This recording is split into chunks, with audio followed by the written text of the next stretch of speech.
আসসালামু আলাইকুম। কেমন আছেন আপনারা সবাই? আশা করছি সবাই যে যার জায়গায় ঈমান ও স্বাস্থ্যে ভালো আছেন। আমরাও ভালো আছি, তবে একটু ব্যস্ত আছি। ব্যস্ত বললেও আসলে ভুল হবে। একটু আলসেমির কারণে এখন আর সময় মতো ভিডিও আপলোড করা হয় না। তবে মাঝে মাঝে এরকম ভিডিও দেওয়ার চেষ্টা আমি করব যাতে আপনাদের সাথে কানেক্টেড থাকতে পারি। এখন যে ভিডিওটা দেখছেন সেটা হচ্ছে বন্ধের ভিডিও। মানে বেশ কিছুদিন আগে মেবি পূজার ছুটির ভিডিও এটা। তো ছুটি থাকলেই তো আর ঘরে বসে থাকা যায় না। যেহেতু পূজার ছুটি, অফিস, স্কুল সব মিলিয়ে ছিল, তাই দেখা গেছে যে আমরা অনেকটা সময় পেয়েছি হাতে ঘুরে আসার জন্য। তো যে চিন্তা সেই কাজ, আমরা ছুটে চলেছি কোনো একটা জায়গায় ঘুরতে যাব। তাই দেখতে থাকেন পুরো ভিডিওটি। ভিডিওর কোনো একটা জায়গায় আমি বলে দেব আজকে আমরা কোথায় যাচ্ছি। তো আমরা চলে এসেছি কমলাপুর রেলওয়ে স্টেশন। আর এখানে এসে দেখি যে গাড়ি দাঁড়াবার জায়গা নেই, মানে এত ভিড়। অনেক কষ্টে ভিড় ঠেলে আমরা সহি সালামতে চলে এসেছি প্ল্যাটফর্মে। এখন কাজ হচ্ছে নির্দিষ্ট বগি খুঁজে সিটটা খুঁজে বের করা। তো আমার দুইটা মেয়েরই এই ফার্স্ট টাইম ট্রেনে ট্রাভেল করবে ওরা। তো আমি শুধুমাত্র ওদের এক্সপ্রেশন রেকর্ড করার জন্যই আজকে ভিডিওটা করছি, যাতে স্মৃতি হয়ে থাকে সবসময় যে ওদের ফার্স্ট টাইম ট্রেন জার্নি কেমন ছিল। আমিও শেষবারের মতো ট্রেন জার্নি করেছি অনেক আগে, মানে আমি যখন ক্লাস 5-6-এ পড়ি তখন হয়তো।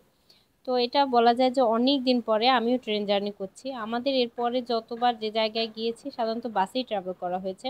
আমরা কিন্তু আমাদের সিটে বসে পড়েছি, যেহেতু অনলাইনে টিকিট কেটেছি। সেখানে দেখাচ্ছিল যে চেয়ার কোচ, পরে ট্রেনে উঠে দেখি যে এটা একটা কেবিন। তো ভালোই হয়েছে, খারাপ হয়নি, কারণ কেবিনে শুধুমাত্র একজন মুরব্বী মহিলা ছিলেন। সেও কিছুক্ষণ পরে তার বান্ধবীর কাছে চলে গিয়েছেন। এ কারণে পুরোটা জার্নিতেই কেবিনে শুধুমাত্র আমরাই ছিলাম। এ কারণে আমাদের তেমন একটা সমস্যা হয়নি। এই ট্রেনটা কোথাও থামবে না, মানে একদম ডাইরেক্ট ট্রেন, আর স্পিড খুব ভালো ছিল। এ কারণে আমার বাচ্চারা খুব এনজয় করছিল। আমি শুধুমাত্র ওদের এক্সপ্রেশন দেখছিলাম, ওদের খুশিটা দেখছিলাম। আসলে একটা পর্যায়ে গেলে না, মায়েদের সব চাওয়া পাওয়া, মানে মা বাবা দুজনের কথাই বলবো, সব চাওয়া পাওয়া থাকে যাতে বাচ্চারা ভালো থাকে। তো বাচ্চাদের কেন্দ্রিক সবকিছু হয়ে যায়। তো আমার বাচ্চারা খুব এনজয় করছিল। আর এই যে দেখতে পাচ্ছেন ট্রেনটা কত দ্রুত চলছে। আমরা কিন্তু একদম আমাদের ঠিক টাইমে পৌঁছে গিয়েছিলাম গন্তব্যে, 1 মিনিটও এদিক ওদিক হয়নি। আর যেদিন আমরা জার্নি করছিলাম সেদিনটা ছিল হালকা হালকা মেঘলা। এ কারণে জার্নিটা আরো মজার হয়েছিল, মানে বাচ্চাদের নিয়ে কোনো কষ্ট হয়নি আমাদের জার্নিতে। ট্রেন লাইনের দুপাশে এত সবুজ ছিল যা মনের পাশাপাশি চোখটাকেও ঠান্ডা করে দিচ্ছিল। সবুজ দেখলে আসলে মন প্রাণ সব জুড়িয়ে যায়। তো আমরা কিন্তু একেবারে আমাদের গন্তব্যের কাছাকাছি চলে এসেছি। এখন বলে দিচ্ছি আমরা যাচ্ছি চিটাগাং, মানে বন্দর নগরী চট্টগ্রাম। এখন বলি কক্সবাজার বেড়াতে না গিয়ে কেন আমরা চট্টগ্রাম আসলাম। আসলে বাচ্চাদের বাবার ছোটবেলা বড়বেলা, মানে ভার্সিটি লাইফ পর্যন্ত সম্পূর্ণটাই কেটেছে এই চট্টগ্রামে। তাই ছোটবেলা থেকেই সব স্মৃতি চট্টগ্রামে ওর। এ কারণে বাচ্চাদের দেখানোর জন্য একটা টান ও সবসময় ছিল, যে ও কোথায় বড় হয়েছে, কোথায় বেড়ে উঠেছে তা। আর কোইন্সিডেন্টলি আমারও ছোট্টবেলাটা চট্টগ্রামেই কেটেছে, মানে আমার জন্মের পরে কিছুটা সময় আমি চট্টগ্রামে থেকেছি। এ কারণে আমরা দুজনেই ঠিক করেছিলাম যে চট্টগ্রামটা বাচ্চাদের দেখিয়ে নিয়ে আসবো। তো এটা যেহেতু আমরা যেদিন এসেছিলাম সেদিন খুব টায়ার্ড ছিলাম, তাই বের হওয়া হয়নি। এটা হচ্ছে তার পরের দিনের ভিডিও। আমরা চলে গিয়েছিলাম পতেঙ্গা সমুদ্র সৈকতে। সেখানে গিয়ে মটকা চা খাচ্ছিলাম, কিন্তু চাটা কি বলবো, একদম শরবত ছিল। আমি সাধারণত চায়ে চিনি খুব কম খাই, মানে খাই না বলতে গেলে। আর সেখানে এত মিষ্টি ছিল চাটা, যে খেয়েছি খুব কষ্ট করে। তারপরে বাচ্চাদের বাবা ওদের নিয়ে সমুদ্রে নামছিল। তেমন একটা ভিজিনি আমরা, যেহেতু গুড়ি গুড়ি বৃষ্টি হচ্ছিল, তাই শুধু পা ভিজিয়েছি। এরপর চলে এসেছি পেঁয়াজু কাঁকড়া এগুলো খাওয়ার জন্য। তো প্রথমে যখন আমরা কাঁকড়া অর্ডার দিয়েছি তার একটুখানি ভিডিও আমি করতে পেরেছি, যেহেতু বাচ্চাদের নিয়ে এসেছি।